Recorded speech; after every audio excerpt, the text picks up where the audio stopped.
qaba bofni kun qallaba kiyya ta'uu danda'a qofa malee dachiin kun ana qofaaf uumame dachii kanaaf dhiisi gara bishaan keetii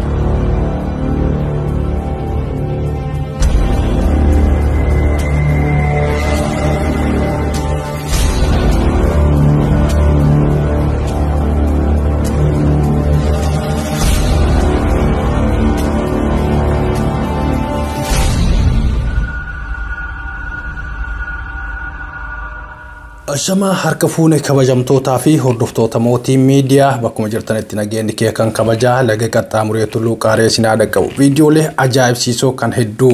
namatti tolan kan akkasumas garaa nama nyaatan kan barumsa adda addaa irraa argannu isiniif qabadhee dhiyaadhee jira hanga xumura sagantaa kiyyaatti nafaana turaan affeerraa koo yeroo hundaatti warroonni chaanaala kanaaf haaraa taatan sabiskiraayib gochuudhaan maatii keenyatti dabalamaa kanneen armaan dura maatii keenya turtan ammas irra deebiidhaan baga nagaan dhuftan viidiyooleen kiyya kan guyyaa har'aa wantoota ajaa'ibsiisoo barumsa adda addaa qaban akkasumas kan hedduu garaa nama booressanidha. Tarii viidiyoon kun inni tokko hedduu na boochisee jira isinis tarii booyus baattan onnee keessan tuquu danda'a barumsa addaa sirraa argattan jedheetiin amana kanaafin viidiyoo kana isiniif qabadhee dhiyaadhe mee gara viidiyoottiin isin dabarsa viidiyoolee kana suutatti takka takkaan wajjin ilaalla akkuma yeroo kamiyyuu viidiyoo kana like gochuudhaan eegala viidiyoolee 3-4 isiniif qabadhee dhiyaadhe jira viidiyoolee kana takka takkaan isiniif dhiyeessa jidduudhaan ammoo yaada kiyyas isiniif laataati deema egaa isinis yaada keessan komantirra naaf kaa'uu hin dagatina mee gara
viidiyochi akkuma argitan jira viidiyoo kana argee namni hin gaddine namni keessa isaa ittiin dhagamne waan jiru natti hin fakkaatu viidiyoon kun fiilmii ta'us hedduun keenya daa'ima xiqqaa kanarraa waa hedduu barra jedheetiin yaada osoo hundi keenna namni addunyaa tanarratti argamu hundi akka daa'ima kanaatitti kan yaadu ta'ee ilaalcha bifa daa'ima kanaa osoo waliif qabaanne namni tokkollee addunyaa kanarratti hin rakkatu hin beela'u hin dheebotu gadadoo fi rakkoo garagaraatiif hin ga'u jedheetiin yaada yeroo hedduu namoonni akkana chaanaala gurguddaa qaban barnoota gurguddoo barnoota ajaa'ibaa akkanaa kana dabarsu gara nama kennaa miti garuu namoonni addunyaa kanarratti yeroo miidiyaa irratti beekamtii argatan yeroo miidiyaa irratti hojjetan bifa kana barnoota addaa kan sammuu namaa tuqu kan onnee namaa tuqu kan ilmi namaa akka namaatitti akka yaadu godhu viidiyoolee akkanaa dalagu garuu gara keenyatti nuti miidiyaa kan itti fayyadamnu ittiin wal qeequudhaaf ittiin wal xiqqeessuudhaaf ittiin wal arrabsuudhaaf duula garagalaa walirratti gochuudhaaf itti fayyadamna nutis akka namaatitti osoo miidiyaa keenya wanta gaariidhaaf itti fayyadamne keessattuu gara TikTokii kanarratti miidiyaaleen keenya kan itti fayyadaman namni ceepha walirratti kaasuudhaaf qofa rakkina garagaraa walirratti uumuudhaaf qofa kanaaf ijoolleen keenya osoo wanta barnoota akkanaa qabu itti fayyadamne jechuun barbaada mee gara viidiyootti aanutti dabarra tole akkuma viidiyoo irratti argaa jirtan kanatti asirratti dorgommii bofaa fi raachaatu walirratti godhamaa jira lamaan isaaniitu lubbuudhaaf walitti duula garagaraa gochuutti jiru hundinuu anatu mo'ataadha wanni isin beekuu qabdan namni tokko wanta tokko murannoodhaan kutannoodhaan hojjannaan wanni hin mo'anneef hin jiru jechaadha fakkeenyaaf addunyaa kanarratti kan nuti beeknu kan hadhaa guddaallee qabu bofa kan bineensota gurguddoo sadarkaa ol aanurra jiran fakkeenyaaf wantoota akka leencaa fi kan kana daran gurguddaallee warra akka roobbii fa hadhaa isaatiin iddee kan ajjeesu kan summiidhaan miidhuu danda'u bofa garuu asirratti wanni nuti hubachuu qabnu maali raachi kuni murateeti kutatee bofa kana nyaachuu qaba bofni kuni qallaba kiyya ta'uu danda'a qaba anatu mo'achuu qaba jedheeti murannoodhaan onnee isaa dhayate kutannoodhaan wanta itti dhufeef bofa kana bifa kanaan osoo summii inni afaanii qabu osoo isa mo'uu danda'u osoo takkatti itti marame bofni kuni raacha kana macuree garaa yaasuu danda'a garuu raachi kun kutannoodhaan onnee isaa dhayate garaa ofii muratee qallaba kiyya gochuu qaba jedhee wanta itti deemeef akkatti itti lubbuu isaatitti taphataa jiru akka itti wanta inni godhaa jiru wajjumaan agarra jechaadha nuti akka namaatitti akka sabaatitti wanta hojjannu kamiyyuu bobbaa irratti bobbaanu kam irrattuu murannoodhaan kutannoodhaan wanta hojjannu kamuu haa ta'u maaf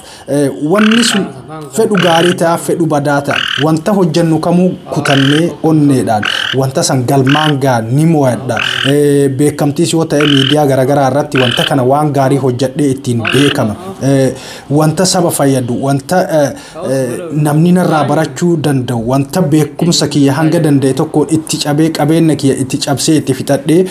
ittiin beekama yookaan ammoo saba kiyya ittiin gargaara jennee wanta hojjannu kamiyyuu kutannoodhaan garaa murannee hojjannaan wanni galma hin geenneef hin jiru akkuma kun fakkeenya guddaa nuuf ta'a qabsoo yeroo hedduu baroota hedduu goone keessatti qabsoowwan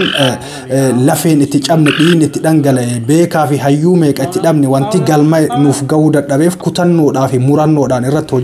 hojjechuu wanta hin dandeenyeef bara 50 yookaan bara 55 almost waggoota 55 deemaa kan jiru qabsoon uummata Oromoodhaa yeroo hedduu galma ga'uu kan dadhabu kan ifaajee bakka silaa sadarkaa galma mootummaa ga'uudhaaf yeroo itti dhiyaatanitti wanti yeroo hunda kufuuf maaliif kutannoodhaan murannoodhaan wanta hin hojjanneef shira garagaraattu keessa jira jechaadha wanni ati murannoodhaa fi kutannoodhaan hojjettu yoo shira hin qabaanne galma ga'uu hin oolu wanti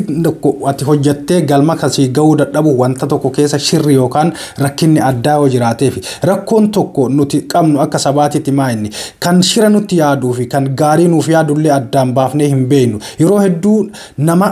jireenya ofii qofaaf hojjetu nuti wanta nu gargaaru yookaan nuuf hojjetu nutti fakkaateeti dogongoraan gama hin taanetti deemnee kaayoo kenna wanta silaa irratti yeroo hedduu miidhamnee rakkoo garagaraa nurra ga'eef dhabna jechaadha kana achirraa namni kenna sabni kiyya akka gaariitti asirraa waan tokko barachuu qaba jedheetiin yaada nuti raacha kanaa gadi hin jirru jechaadha namni tokko erga qoonqoo ofiitiif bilisummaa ofiitiif beekamuudhaaf yookaan ammoo saba kana jijjiiruudhaaf yookaan uf jiruudhaaf biyya tokko akka biyyaatti oofuudhaaf hojjete kutannoo fi murannoo uf danda'a ta'e kan itti cabee itti dhiigee itti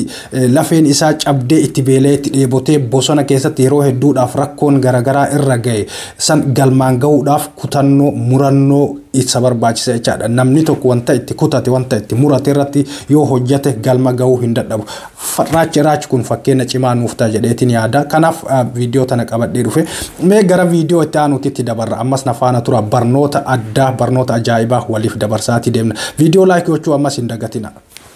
Videoon kunis isa amma dabreen garaagarummaa takka illee hin qabu garuu wanni viidiyoolee kana fiduu danda'eef viidiyoolee kanneen laallee jireenya keenya fuulduraa rakkoowwan nu mudatan akka asirraa barnoota addaa argannuufin viidiyoo kana isiniif qabadhee dhiyaadhe viidiyoo kana irratti re'ee fi daakiyyeen dorgommii godhaa jiru lola godhutti jiru lola kana keessatti eenyu akka mo'ataa jiru isin argutti jirtu guddina keessaa miti dubbiin ka jiru malaan loluu fi murannoo qabaachuudha murattee kutattee malaan lollaan tarsiimoo qabaannaan eenyumayyuu mo'uu dandeetta wanni guddaan ati miidhaa namarra gochuudhaaf shira namarra xaxuudhaaf hin deemin mirga keetiif kaayoo keetiif falmannaan wanni ati galma hin neef tokkollee hin jiru akkuma argitan asirratti daakiyyeen tarii re'eetu dhufeeti mirga isii dhiibuutti jiranatti fakkaata haa ta'u malee mirgi isii dhiibamuu kanatti daakiyyeen harka kennaa hin jirtu tarii anis qe'ee kana keessa jiraachuu mirga qaba si qofaa miti addunyaan kun siif qofaa fi miti kan uumamte anaafatis wal kabanyee irratti jiraannaan addunyaan kun nu hundaayuu gaa lafti kun nu hundaa'uu gaa jetteeti mormii godhaa jirti fakkaate re'een akka jettutti lakki ati jiraachuu kan dandeettu bishaan irra qofa malee dachiin kun ana qofaaf uumame dachii kana naaf dhiisi gara bishaan keetiitti deemiidha fakkaata daakii namoo lakki dachiis ta'e bishaan kan uume rabbi anis hanga mirga keen tuqinitti hanga si kabajetti bakka fedhe jiraachuudhaaf mirga qaba wanta jedhu fakkaata gara oma fedheef waa ta'u namni mirga ofii kabachiisuudhaaf kutannoodhaan lollaan ni moo'aa jechaadha bakka feetee dhufi bakka feete irraa ta'i nama hin tuqin malee mirga namaa hin jeeqin malee jiraachuudhaaf mirga uumamaan rabbi siif kennedha namoonni mirga namaa namarraa mulquudhaan lakki ati bakka kana jiraachuu hin dandeettu bakka kana irratti anatu abbaadha ati na jalatti buluu qabda anatu akka fedhe si ajajee si oolchee si bulcha jedhanii yeroo ammaa kana wal fixiinsii fi namni lubbuu ilma namaa gaaga'amarraan gaa ka jiru waanuma kanarraa jechaadha gaa mirga ofii kabachiisuu irratti ilma namaa qofaa miti bineensi bosonaallee ga'ee olaanoo taphatan kanaaf yeroo hunda mirga keenya tuqame mirga keenya sarbame deeffachuudhaaf barbaannaan kutannoo murannoo qabaachuudha onneedhaan wanta san mormattee jennaan irraa duubatti deebi'uu yoo dhiiste mirga kee waan hin kabachiifneef hin jiru kanumaafin viidiyoolee kana isiniif qabadhee dhiyaadhe viidiyoo kanniin irraa barnoota addaa akka argattan shakkii tokko illee hin qabu yeroo biraa viidiyoo biraatiin deebinee wal argina an kan isin faana ture mootiidha viidiyoo kana sheer walii gochuu hin dagatina hangasittuu nagaanaaf qabadha